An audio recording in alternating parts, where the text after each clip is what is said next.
আসসালামু আলাইকুম। আজকের গল্পটার নাম হচ্ছে জিনবর সিজন 2 পার্ট 1। তো চলুন শুরু করি। তার আগে অবশ্যই চ্যানেলটা সাবস্ক্রাইব করে লাইক দিয়ে কমেন্ট করে সাথেই গভীর ঘুমে ঘুমিয়ে আছি আমি। তখনই আমি অনুভব করতে পারি আমার ঠোঁট জোরে স্পর্শ করছে কেউ। আমি চোখ খুলে ফেলে কিন্তু পুরো ঘর অন্ধকার, কাউকে দেখতে পাচ্ছি না। আমি উঠে আমার ঘরের লাইটটা জ্বালিয়ে দেই, কিন্তু কেউ কোথাও নেই। এটা কি তাহলে আমার মনের ভুল, নাকি আসলেই কেউ ছিল আমার সাথে? এমন সময় আজান শুনতে পেয়ে আমি ঘুম থেকে উঠে অজু করে এসে নামাজ পড়ে নেই। আমার বিশ্বাস 5 ওয়াক্ত নামাজ পড়লে সবসময় মন ভালো থাকে, শরীর ভালো থাকে। সকাল হতেই বাবা মার থেকে বিদায় নিয়ে কলেজ থেকে রওনা দিলাম। কলেজ যেতে যেতে আমার পরিচয়টা দেওয়া যাক। আমার নাম মিথিলা, ইন্টারে পড়াশোনা করছি। পরিবার বলতে বাবা মা আর একটা আদরের ছোট বোন। আমার বোনের নাম তিথি। আমার বাবার আদরের 2 রাজকন্যা আমরা। মা আমাদেরকে বকাঝকা করলেও বাবা কিন্তু কখনো আমাদের উপরে রাগ দেখায় না, বকাঝকা করে না। কলেজে চলে আসি। প্রিয় বান্ধবী সাদিয়া আমার কাছে এসে বলল, জানিস আজকে আমাকে আর একটি ছেলে প্রপোজ করেছে। উফ, ছেলেটি দেখতে কি হ্যান্ডসাম। সাদিয়া, তুই এই নিয়ে 10টা প্রেম করলি বন্ধু। হ্যাঁ, আর তুই একটাও না মিথিলা। আর কতদিন এভাবে একা একা থাকবি বলতো? আমি একা আছি, ভালো আছি বন্ধু। আমি কাউকে ভালোবাসতে চাই না, তুই ভালোবাস।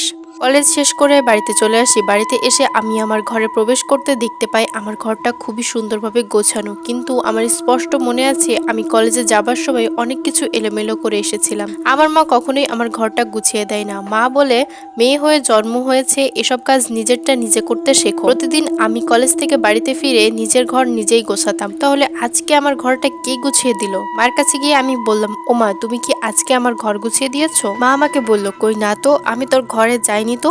দেখ, তুই হয়তো কলেজে যাওয়ার আগে নিজের ঘর নিজে গুছিয়ে তারপরে গিয়েছিলি। এখন হয়তো তোর মনে নেই, ভুলে গেছিস। আমি বলি, হয়তো বা এখন অনেক কিছুই মনে থাকে না মা, কি যে হয়েছে আমার। আমি আমার ঘরে চলে আসি। সেদিন রাতে যখন আমি ঘুমিয়ে পড়ি, মধ্যরাতে আমার ঘুম ভেঙে যায়।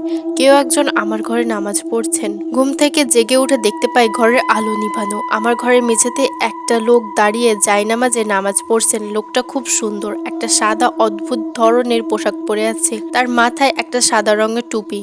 আমি তো অনেক ভয় পেয়ে যাই, এত রাতে আমার ঘরে কে নামাজ পড়ছেন। তো আমি নিজেকে নিজে অনেক সান্ত্বনা দিচ্ছিলাম, কারণ যেহেতু সে নামাজ পড়ছেন, আর যাই হোক, সে খারাপ কিছু হতে পারে না। আমি অপেক্ষা করছিলাম কখন তার নামাজ শেষ হবে। আমি তার কাছে জানতে চাইবো সে কে, কোথায় থেকে আমার ঘরের ভিতরে প্রবেশ করলো। তার নামাজ পড়া শেষ হলো, সে জায়নামাজে বসেছিল। আমি তার পিছন থেকে তাকে বলি, এই যে, কে আপনি? আপনি আমার ঘরে এলেন কি করে?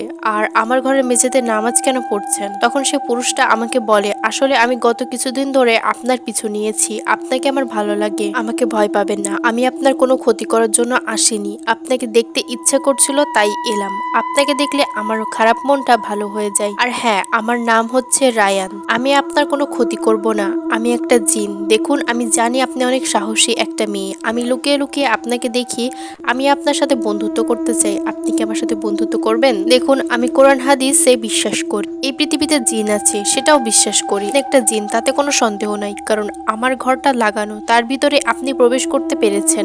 আমি আপনাকে ভয় পেতাম যদি আপনি খারাপ কেউ হতেন, কিন্তু আপনি আল্লাহ পাকের ইবাদত করছেন, তাই আমি ওরকম ভাবে ভয় পাইনি। আর রইলো, আপনি আমার বন্ধু হতে চান, তাই তো?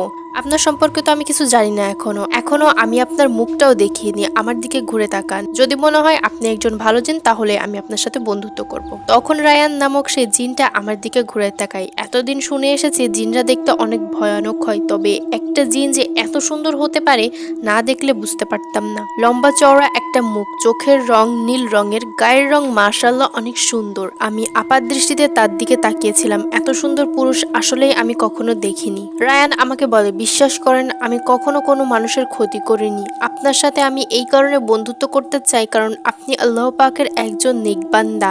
আপনি যখন নামাজ শেষ করে কোরআন তেলাওয়াত করেন, আমার না অনেক ভালো লাগে জানেন। তাই আমি আপনার বন্ধু হতে চাই। আপনার বিপদে আপদে সুখে দুঃখে সবসময় পাশে থাকতে চাই। দয়া করে আপনি আমাকে ফিরিয়ে দেবেন না। আমি তার দিকে অপরূপ দৃষ্টিতে তাকিয়েছিলাম। সে এত সুন্দর কি করে, এত সুন্দরভাবে কথা বলে কি করে? তখন রায়ান জিন আমাকে বলেন, এভাবে তাকিয়ে আছেন কেন? আমি আপনাকে প্রশ্ন করেছি, প্রশ্নের উত্তর দিন। কি উত্তর দেব বুঝতে পারছিলাম না। আপনাকে দেখছি, একটা জিন এত সুন্দর কি করে হতে পারে? আপনি কি কোনো জিন? না, ছোট থেকে শুনে এসেছি জিনেরা দেখতে ভয়ানক হয়ে থাকে, কিন্তু আপনি এত সুন্দর, আপনার উপর থেকে চোখ সরাতে পারছি না আমি। রায়ান জিন আমাকে বলল, দেখুন, সকল জিন খারাপ হয় না দেখতে। যারা খারাপ জিন তারা দেখতে ভয়ানক হয়, কিন্তু যারা ভালো জিন তারা দেখতে অনেক ভালো। এখন বলেন, আপনি আমার বন্ধু হবেন মিথিলা?